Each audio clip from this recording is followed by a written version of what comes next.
Hello, my name is Fred Sade, and I'm the president of Foundation Insurance Services and the managing partner at Money Matters USA and host of the podcast Money Matters USA with Fred Sade, which you can find on your favorite podcast platform.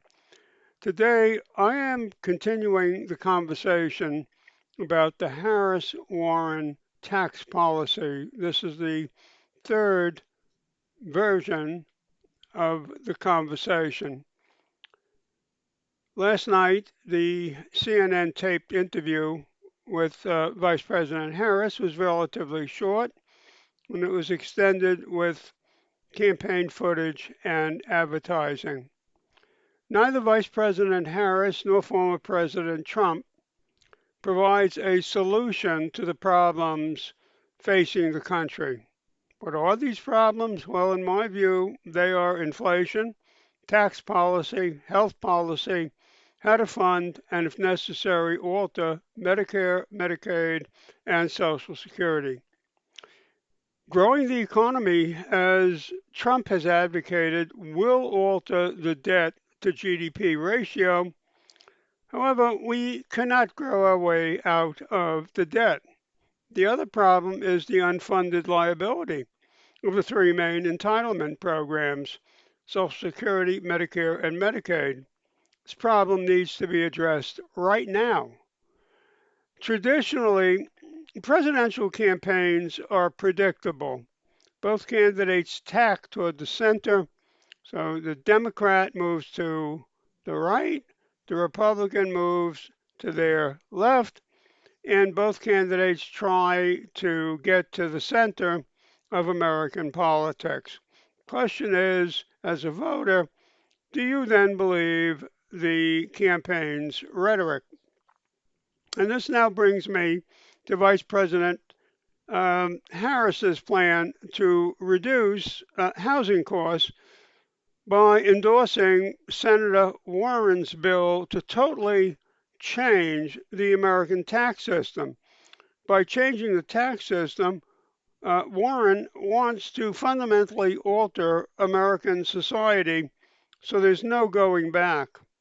If Harris wins the presidency and the Democrats win control of both houses of Congress, they could easily and immediately drop the federal estate tax exclusion to 3.5 million.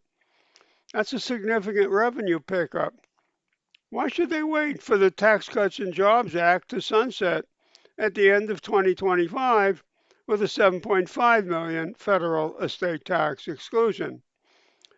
To review some of the changes proposed by Senator Warren and endorsed by Vice President Harris, in addition to the $3.5 million federal estate tax exclusion, well, these include increasing the federal estate tax rates from 40% to 55, 60, and 65%, add a new section to the tax code to hamper and to eliminate new grantor trusts.